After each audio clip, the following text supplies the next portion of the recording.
लेकिन जयराम महतो जो है अदर स्टेट में घूम रहे हैं। विपक्ष आरोप लगा रहे हैं कि जयराम महतो बाहर में घूम रहे हैं और अब यहाँ हमको लग रहा है कि विपक्ष को जानकारी नहीं है। विधायकों का जो डेलीगेशन पूर्वोत्तर के दौरे पर है, ये पूर्व निर्धारित कार्यक्रम है और ये वैधानिक कार्यक्रम है। वो पहले से सरकार के द्वारा तय किया हुआ कार्यक्रम है। जो विधानसभा के अध्यक्ष हैं और जो पूर्वोत्तर के विधानसभा के जो अध्यक्ष हैं, उनके बीच में समन्वय के कारण ये यात्रा तय हुई है। तो विपक्ष बिना सिर पैर का अगर आरोप लगाएगा तो फिर तो कहना बड़ा मुश्किल है। शक्ति हम लोग के पास नहीं होगा या हम लोग का इन्वॉल्वमेंट सरकार के अंदर नहीं होगा, तब तक हमको लगता है कि ये स्थिति बनी रहेगी और हम लोग निश्चित तौर पर इसको और आगे कैरी फॉरवर्ड जो है आपकी पार्टी का मुद्दा था 1932 खतियान नियोजन नीति। चुनाव पार होने के बाद थोड़ा सा माहौल शांत था, लेकिन कुछ दिनों के बाद जो है आप लोगों ने फिर वही मुहिम छेड़ दिया है। अभी राजभवन के समीप धरना प्रदर्शन कर रहे हैं, क्या कहिएगा? देखिए, सबसे पहली बात कि आपके चैनल के तमाम दर्शकों को मेरा खतियानी जोहार है। और 20 दिन पहले टाइगर जयराम महतो जी की अनुमति से पार्टी के वरीय सदस्य हैं हमारे संथाल से अमित मंडल जी, उनके नेतृत्व में उनके साथियों के द्वारा जो झारखंड की उपराजधानी दुमका से जो यात्रा चली थी वो आज राजभवन में यहाँ पहुँची है 5 तारीख को अपने पूर्व निर्धारित कार्यक्रम के तहत।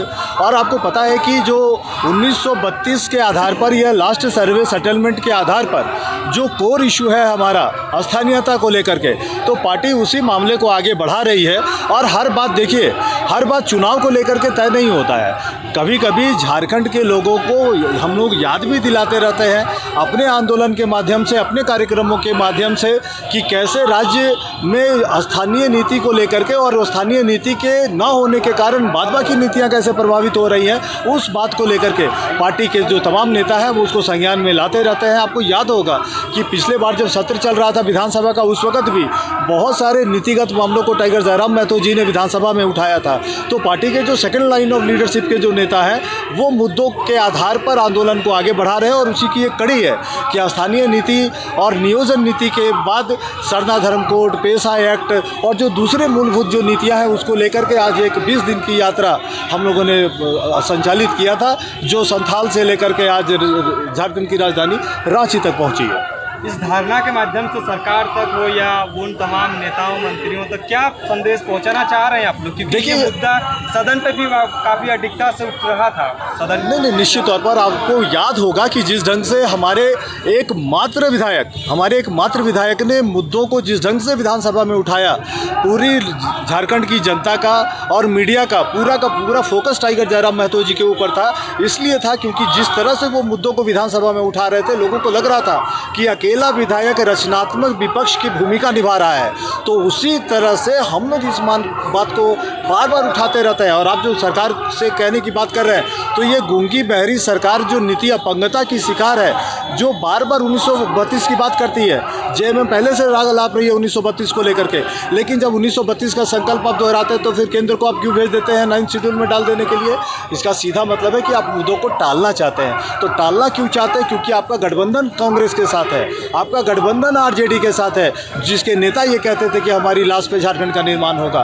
तो जो एंटी झारखंड सेंटीमेंट के लोग हैं उनके साथ आप सरकार चलाएंगे और आप ये सपना भी देखेंगे कि आप झारखंड के हितों में आप कोई निर्णय कर पाएंगे, तो ये बचकाना है, ये बेईमानी है। ये सरकार इच्छा शक्ति की कमी की शिकार है। हमको लग रहा है कि विल पावर की कमी है इस सरकार में, जिसका नुकसान झारखंड के लोगों को हो रहा है। और एक और बात, जो राज्य की मुख्य विपक्षी पार्टी है भारतीय जनता पार्टी, सबको पता है कि जो आदिवासी हैं यहाँ के, वो उनके कोर वोटर नहीं है। आदिवासी यहाँ के जेएमएम के कोर वोटर हैं। तो जो अपने वोट बैंक को बचाने के लिए सरकार कुछ नहीं कर पा रही है, तो विपक्ष में भारतीय जनता पार्टी की जो केंद्र में सरकार है वो क्या ही करेगी? क्योंकि सारा खेल वोट का है। जिस दिन बीजेपी को लग जाएगा कि यहाँ के आदिवासी उनके तरफ टर्न आउट होंगे, वो फिर बात करेगी सरना को, वो फिर बात करेगी पेशा को लेकर के। तो सारा मामला वोट के लिए है और कैलकुलेशन है। लेकिन जो लोग का जो आकांक्षा है, लोगों की जो उम्मीदें हैं, वो कैलकुलेटिव नहीं है। उसके सब्र की एक सीमा है और हमको लग रहा है कि सीमा पार हो गया है। अब झारखंड के आदिवासी मूलवासी टाइगर जयराम महतो जी के नेतृत्व में अपनी लड़ाई लड़ने के लिए तैयार हैं। थोड़ी देर पहले हम लोग बात कर रहे थे, भाई पेशा एक्ट अटका हुआ है, 10 राज्यों में से 2 राज्य में नहीं लागू है, बाद बाकी सब लागू कर दिए हैं। तो कहने का मतलब ये है कि लोगों को नीति बनानी चाहिए। आदिवासियों की धार्मिक पहचान को लेकर क्या हुआ? तो कहीं ना कहीं ये जो टाल मटोल की जो नीति है, हमको लग रहा है कि लोग अब क्षुब्ध हो गए। लड़ाई अब बड़े पैमाने पर लड़ने की तैयारी हो रही है।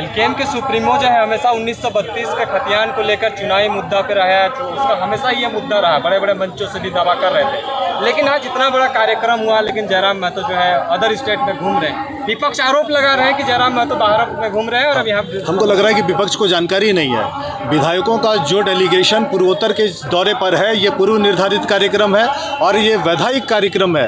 वो पहले से सरकार के द्वारा तय किया हुआ कार्यक्रम है। जो विधानसभा के अध्यक्ष हैं और जो पूर्वोत्तर के विधानसभा के जो अध्यक्ष हैं, उनके बीच में समन्वय के कारण ये यात्रा तय हुई है। तो विपक्ष बिना सिर पैर का अगर आरोप लगाएगा तो फिर तो कहना बड़ा मुश्किल है। तो उनको ये समझना चाहिए कि अगर कोई चुना हुआ विधायक और जो पहले से प्रोटोकॉल के अंदर है, ये जो यात्रा है पूर्वोत्तर के राज्यों का, ये प्रोटोकॉल के अंदर है, विधानसभा अध्यक्ष ने पहले से निर्धारित की हुई है। तो हमको लग रहा है कि विपक्ष को कम से कम सोचने समझ के आरोप लगाना चाहिए। इतना बड़ा आंदोलन, इसका क्या असर देखते हैं और आने वाले दिनों में आप लोगों का क्या रणनीति होगा? निश्चित तौर पर आप देख रहे होंगे कि जिस ढंग से हम लोग स्थानीय नीति को लेकर के काम कर रहे हैं, जो कोर इशू है हम लोगों का वो है कि आप नीति अपंगता से बाहर निकले राज्य। तो राज्य को नीति अपंगता से बाहर निकलने का संवैधानिक दायित्व झारखंड की सरकार का है। तो झारखंड की सरकार जिस ढंग के गठबंधन में फंसी हुई है, अगर आप आरजेडी के साथ अगर आप सरकार चला रहे हो और आप सोचेंगे कि आप यहाँ के लोगों के लिए, आप यहाँ के लोगों के हित में अगर आप काम करेंगे, तो हमको लग रहा है कि एक दिव्या स्वप्न है। और इसी स्वप्न से हम लोग झारखंड के लोगों को निकालना चाह रहे हैं कि आप दिन में जागती आंखों से सपना ना देखें। आंख बंद करके आप बटन दबाते हैं तीर धनुष पर और वो तीर अब खुद आपको चुभ रहा है। तो इस चुभन से बाहर निकलने के लिए हम लोग ये प्रयास कर रहे हैं कि लोग अपने संवैधानिक दायित्व को समझें, लोग अपनी परेशानियों को समझें, लोग अपनी पहचान के संकट से जूझ रहे हैं। आज हम लोग ये जूझ रहे हैं कि झारखंडी कौन है, स्थानीय नीति नहीं है। उसी ढंग से आदिवासियों की धार्मिक पहचान का कोई इंतजाम नहीं हो पा रहा है। तो कहीं ना कहीं झारखंड के सरकार को चाहिए कि झारखंड के लोगों को नीति अपंगता से बाहर निकाले। रणनीति क्या रहेगा? रणनीति वही है कि जब तक हम लोग के पास वैधानिक शक्ति नहीं है, हम लोग जनता के दरवाजे पर बार बार नॉक करेंगे। आज हम लोग राजभवन में है, 20 दिन की यात्रा चली है। पूरे राज्य के अंदर लोगों को ये संदेश गया है कि झारखंड लोकतांत्रिक क्रांतिकारी मोर्चा नैतिक जो बेसिक जो ये है नीतिगत जो खामियां है, जो नीति नहीं बन पा रही है, उसको लेकर के जागरूक कर रही है। हम लोग जब तक वैधानिक शक्ति हम लोग के पास नहीं होगा या हम लोग का इन्वॉल्वमेंट सरकार के अंदर नहीं होगा, तब तक हमको लगता है कि ये स्थिति बनी रहेगी और हम लोग निश्चित तौर पर इसको और आगे कैरी फॉरवर्ड करेंगे। विपक्ष का आरोप है कि आदिवासी वोट बैंक के लिए ये आंदोलन फिर से तेज किया गया है। नहीं, एसटी आंदोलन को तेज किया गया है। तो एक बात बताइए कि हम लोग जब बात कर रहे हैं सरना धर्म को लेकर के, तो राज्य के 28% जो आदिवासी लोग हैं, क्या उनको उनके धार्मिक पहचान से महरूम किया जाए? क्या पार्टी गलती कर रही है क्या कि उनके सरना धर्म कोड का समर्थन करती है? कोई कुछ भी आरोप लगाए, पार्टी अपने उस बुनियादी मजबूती के साथ अपने उस दावे पर खड़ी है कि सरना धर्म कोड का पार्टी समर्थन करती है। और जातीय जनगणना को लेकर के केंद्र सरकार की अधिसूचना आ रही है। अभी मार्च 2027 में इस क्षेत्र में जातीय जनगणना होना है। हम लोग उससे पहले केंद्र सरकार से भी डिमांड करेंगे कि जो संकल्प राज्य सरकार ने आपको भेजा है सरना धर्म कोड को लेकर के, आप उसको 9वीं अनुसूची में शामिल कीजिए और जो जातीय जनगणना का जो फॉर्मेट आ रहा है, उसमें आप जातीय जनगणना के उस फॉर्मेट में धर्म के कॉलम में सरना धर्म कोड को आप स्थान दें। झारखंड में बहुत ऐसे लोग हैं जिनके पास 1932 का खतियान नहीं है, क्या कहें? देखिए, अगर बहुत पहले से अगर वो रह रहे हैं, जो अभी हाल फिलहाल से रह रहे हैं और खतियान नहीं है, तो उनको तो वापस जाना ही होगा। ये पार्टी का एकदम कोर इशू है, कोई कॉम्प्रोमाइज़ नहीं होगा। लेकिन जिन लोगों ने अपने मूल्य राज्य को छोड़ दिया है, जिनका दूसरे राज्यों से कोई लेना देना नहीं है, जो एंशिएंट माइग्रेंट हैं, जो झारखंड में रह गए हैं और जिनकी पीढ़ियाँ झारखंड में है, वो निश्चित तौर पर खतियान ना होने के बावजूद वो कैटेगरी 2 में होंगे। हमारे नेता ने बार बार ये कहा है और ऑन रिकॉर्ड में पार्टी के लाइन को फिर से दोहरा रहा हूँ कि जिनके पास खतियान नहीं है, लेकिन ये अगर एंशिएंट माइग्रेंट है, जिनके परदादा और उनके बाप अगर यहाँ पे रह चुके हैं, तो उनको हम लोग कैटेगरी 2 में रखेंगे और एडजस्ट करने की कोशिश करेंगे। आप गौर कीजिए, मैं एडजस्ट वर्ड का इस्तेमाल कर रहा हूँ। उनको एडजस्ट करने की कोशिश करेंगे कि वो व्यवस्था में एडजस्ट हो और झारखंड के जो मूलवासी हैं, जो आदिवासी हैं, उनको कोटा देने के बाद अगर कुछ बचता है तो निश्चित तौर पर उनके बारे में भी हम लोग विचार रखते हैं। बहुत